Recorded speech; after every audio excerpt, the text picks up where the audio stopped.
Hello, everyone. I'm Reverend Tiffany White Sage Woman, and the topic of this discussion is forgiveness. Is forgiveness really helping us or hurting us in our ascension process? Is it really a valuable tool? I have been concerned over this concept of forgiveness for a while. It has stumped me, so to say. Let me just, normally when you hear concepts or ideas, especially if it's supposed to help you with your spiritual growth and development and leading you towards that enlightenment, you can resonate with it. It has a great vibration. And some things, if they make you more confused than getting clarity on it, then maybe it's best not to use it until you get more information on it.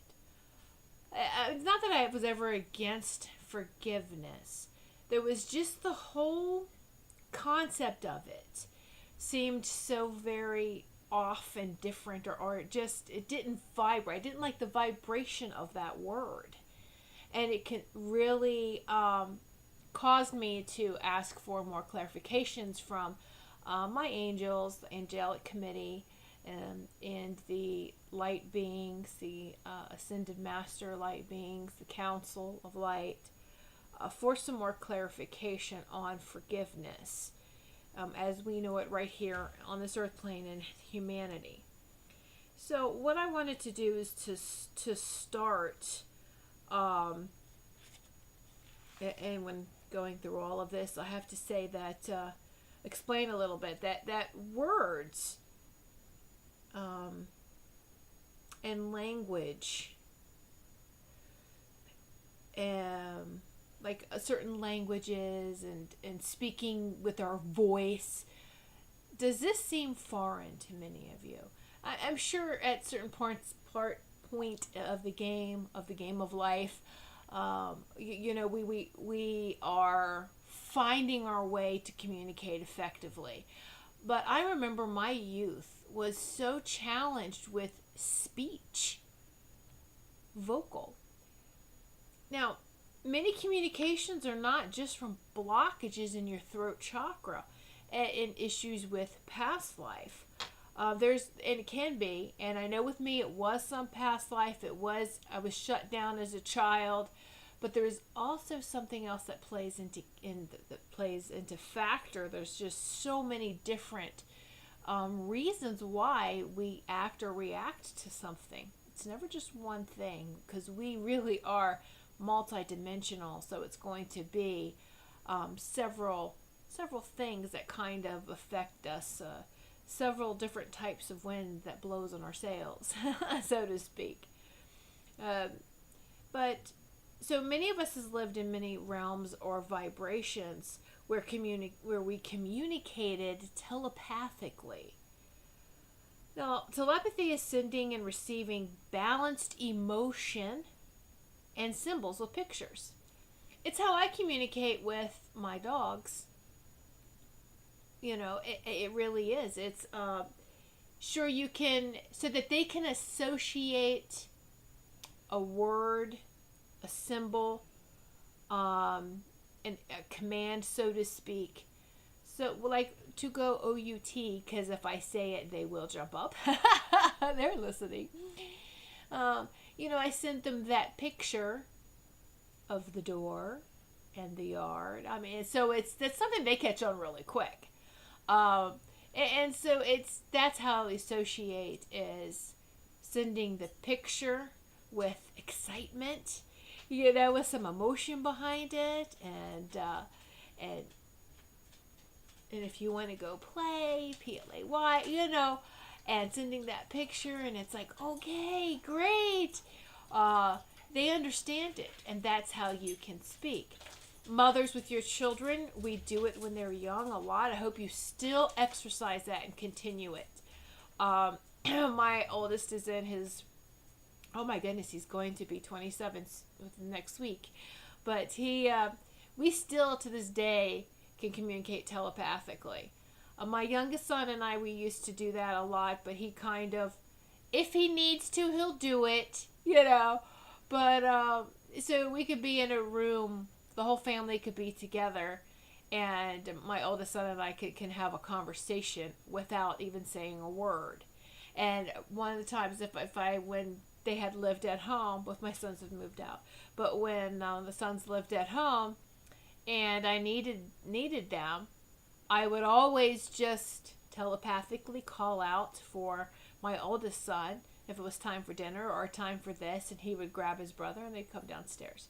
So it really does work, and keep doing that. Keep that strengthening, and it's not just mothers and the children. There's fathers too who can do this. So let's keep doing this with each other. Keep practicing this, because this is how we truly communicate.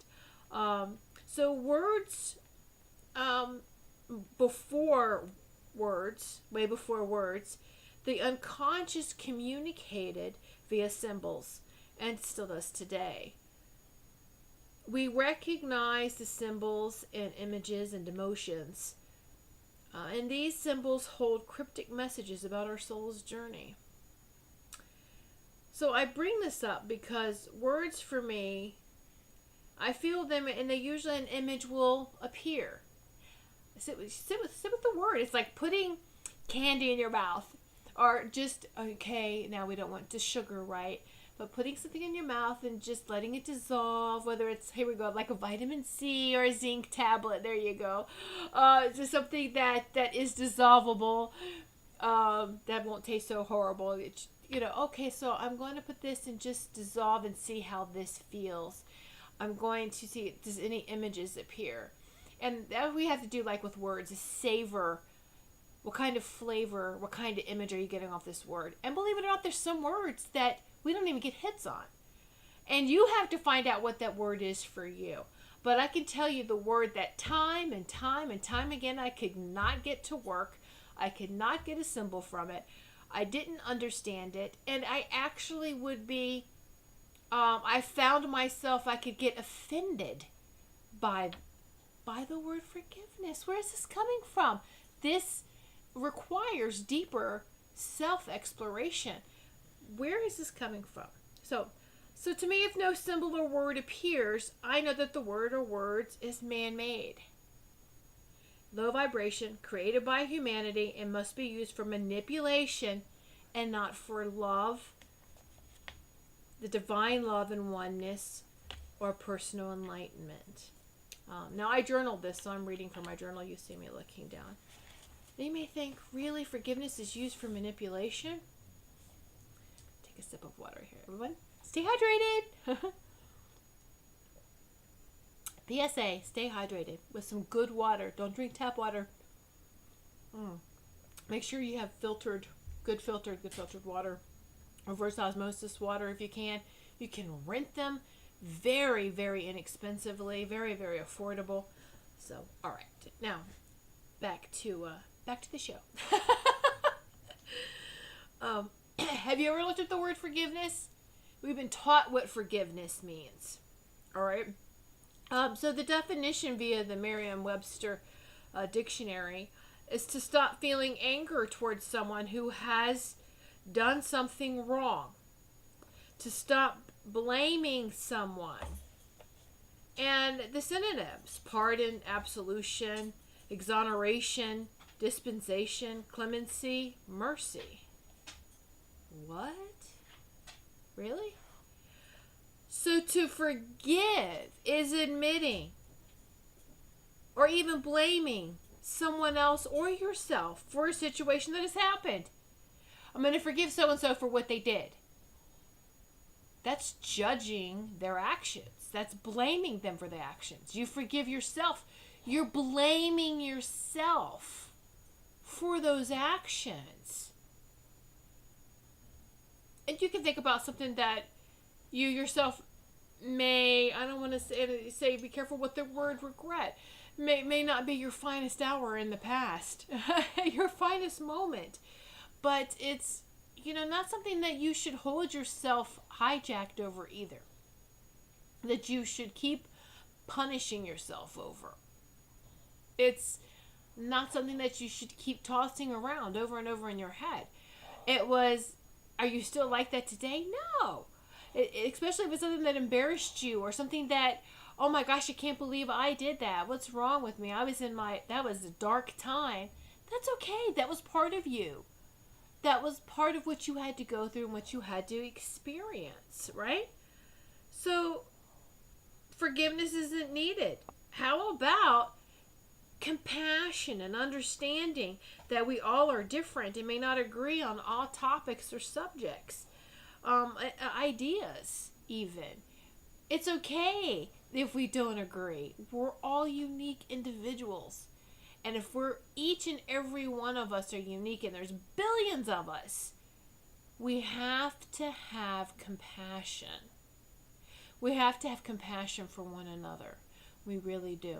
Not blaming. So what happened? There's always silver lining to every cloud. There's always the white with the dark. The light and the dark. They're not separate. They're not opposites. They're together. They're the same coin, just different sides. So don't concentrate on, this person or this situation upset me so bad. Well, if the badness is happening, something good happened too. Look for that. Find it. Because that's why that whole situation happened, was for lessons learned. And we're only looking at half the picture when we're so quick to blame, to judge, forgiveness. And how many people keep working on forgiveness and it's hard. I can't just seem to forgive. I'm struggling with forgiveness because you're struggling with blame. Now, some people do use forgiveness as a tool for manipulation. Those that get upset if you establish boundaries. Those who maybe benefited, from draining you, will use forgiveness as a manipulation tool. Let's say you and another person had an exchange of words that caused some friction between you two. It doesn't even have to be words. It can also be actions or the combination of words and actions. We are taught to forgive each other. Sometimes this creates more of a separation between us because forgiveness is admitting that someone was wrong. Someone was wrong. It's a blame game. It's pointing fingers, isn't it? How crazy is that? So stop the blame game. Situations and people help us to grow and expand in a balanced way. At least that was the divine plan. But the 3D, the three-dimensional vibration of this earth plane causes and supports separation from our higher self. All right? So what if people don't agree? Do we have to protest? Do we have to create this? And just hold on. Hear me out. We are shifting already. We are vibrationally. So we can deal with things in a little bit different and easier situation. Or in a manner, I should say. Just because we don't agree with somebody doesn't mean that we have to belittle, be angry, or be upset, or even be offended. There are lovely, lovely lessons to be learned, shared, and enjoyed if we'd only stopped being offended or feeling wounded by disagreements. And that's what I just had said before. The universal law of one is harm none. And even those that do harm others in a violent way, they shouldn't be blamed for their actions. That's it for a moment. What? Because blaming leads to judgment. And trust me, the universal balance, the scales, all right, that person or people will be accountable for their actions against humanity. They will be accountable. Absolutely. Accountability. All right, excuse me.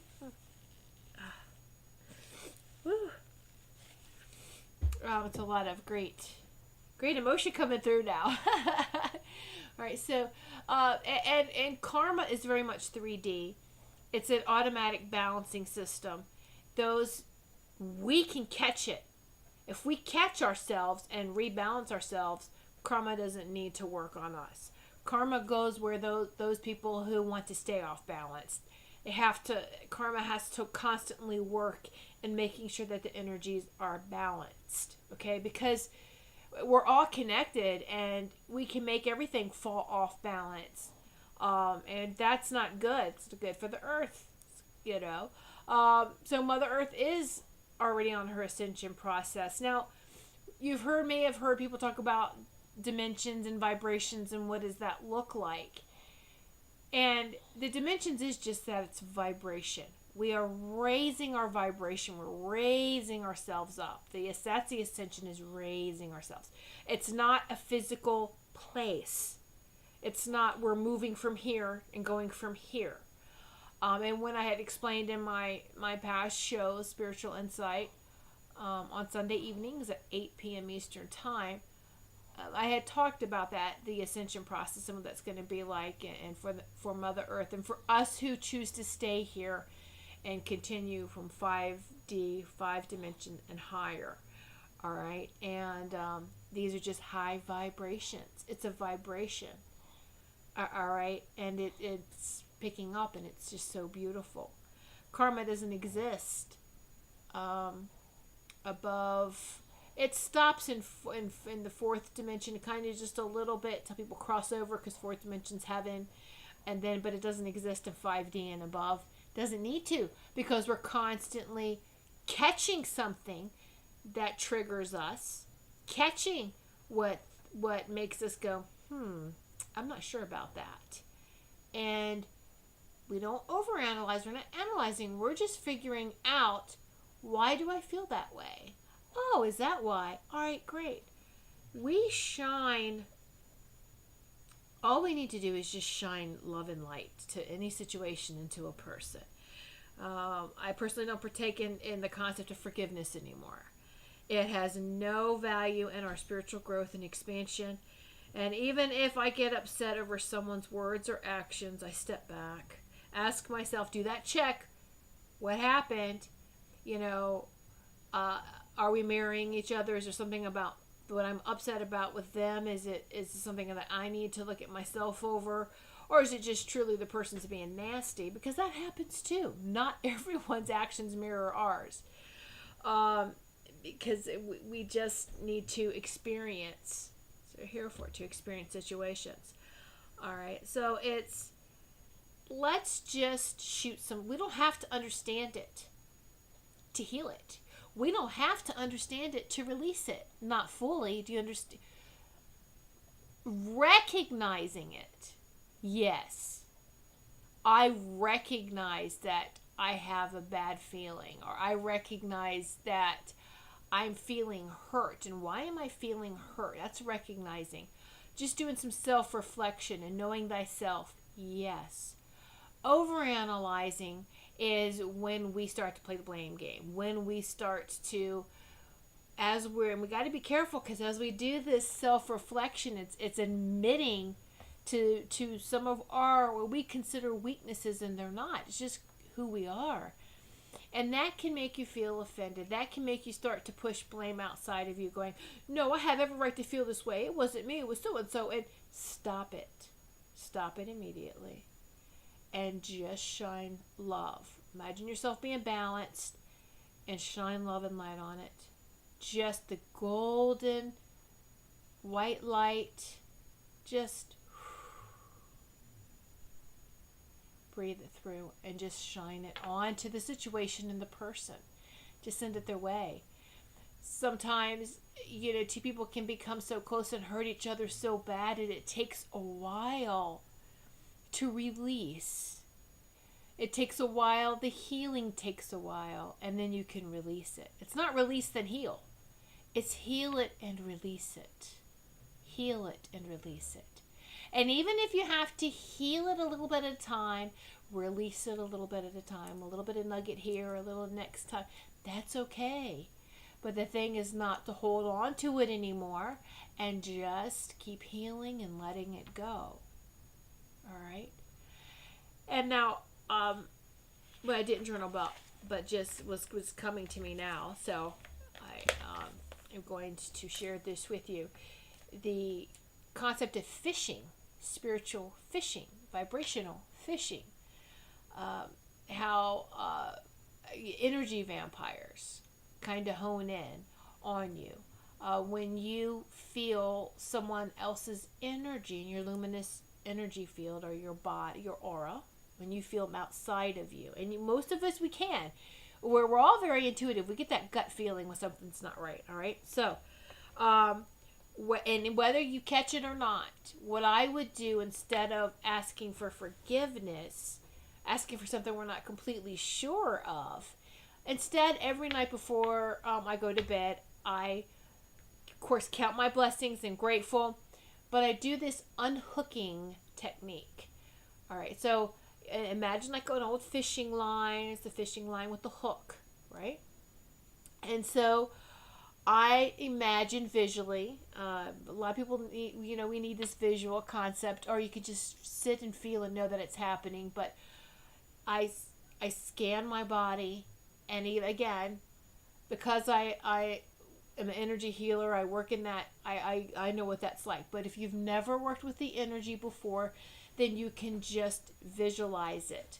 That any hooks that are on your aura and on you, that's not for your highest and greatest, and then again, the hooks aren't needed for highest and greatest. So you're going to unhook this hook. As you're holding it, do you know where it's coming from? If you have no idea where that's coming from, pull on the string. See where it leads. Who is this connected to? Who, person, what situation is this connected to? You'll get an image and you'll know right away. All right? And you may, if you just think about the events of the day, what were you thinking about? Who were you thinking about? Somebody upset you. The hook may still be there. So we're going to unhook from that. We're going to unhook all the hooks. Unhook everything until you feel like you're done, until you've got all the hooks. All right? And you're going to take these hooks. You just don't want to throw it, because if they're going to rehook somewhere else, and they could rehook on you or hook someone else's. So you're going to take these hooks and just visualize giving it to the golden white light, to an angel, to carefully take care of and dispose, transform, whatever they do with these hooks. They know how to keep that energy always balanced, recycle it, whatever they need to do. All right? So you're going to take all these hooks and give them to your angel, and the angels know how to take care of that. Now, to be fair, do I have any hooks? Am I unconsciously hooking onto somebody? And whether you get a hit, yes or no, right away, and you know who it is, just go ahead and give that command of, I'm unhooking any of my hooks off of people. And just unhook, and again, give them to the angels and love and light. Always, while you're doing this whole time, you're surrounded in this beautiful golden white light. And there you go. You've done that unhooking.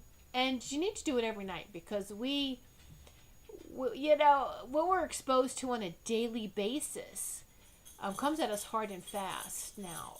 And so we just need to make sure. And also, you'll get better at this. You'll start to, if you don't see your aura, you'll start to see or feel or sense the energy and what that's like. So have fun with that.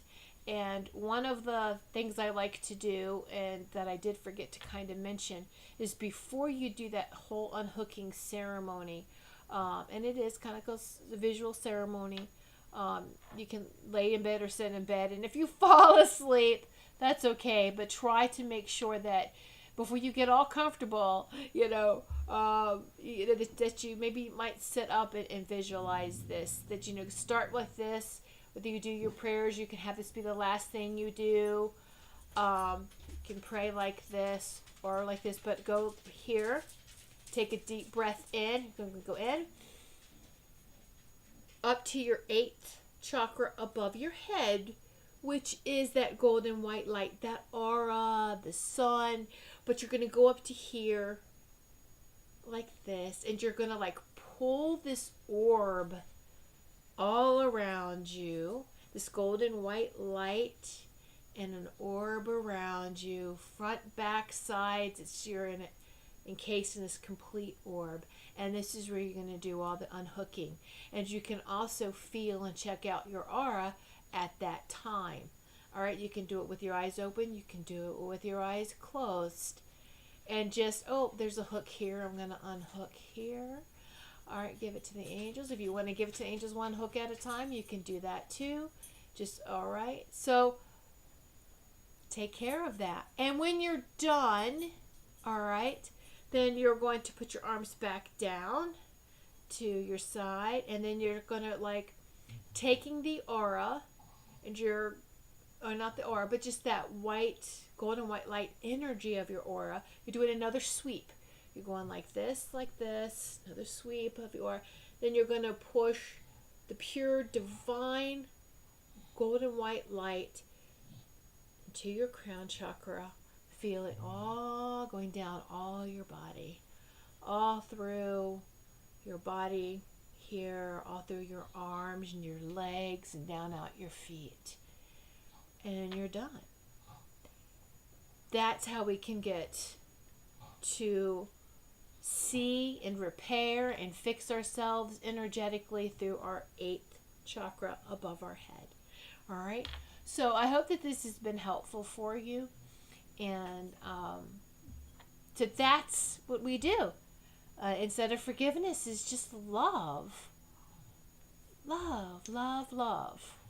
Just keep giving love. In some situations we'll need a lot of love, but just keep at it, and that works.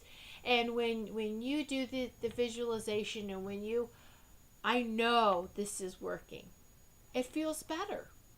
And you're healing from that. Instead of, don't ask for forgiveness. All right, don't ask for a situation to go away. If you partook in this exchange with someone, you're responsible for cleaning up your end. You're responsible for cleaning up your part. All right, not pray that it would go away, not pray for forgiveness. Just, hey, okay, be very careful. You know, I'm sorry. People think is really nice. I'm sorry that that it got like that. I'm sorry that the situation turned that way. But never blame someone for how it happened, even if they say they are. You know, they say they're guilty. They say it's their fault. Whatever. That's not important. All right, at all. What's important is let's look at the lessons learned and move on. Because the lessons learned are what we worked on a higher vibration outweighs anything that we're taking it on a lower vibration. And what do I mean by that? I'm just going to give you one example here, because there's many, and I know that we all have, you know, situations with people or people that we don't talk to anymore, or that there's kind of you know, we drifted apart, drifted away, whatever, for whatever reason. All right, it's when okay, so and there's so many, so I'm not pointing any one particular person out, believe it or not. This is all part of our learning again. So one particular person and I came together for a short time, and that's okay. We're all supposed to come together and work together temporarily.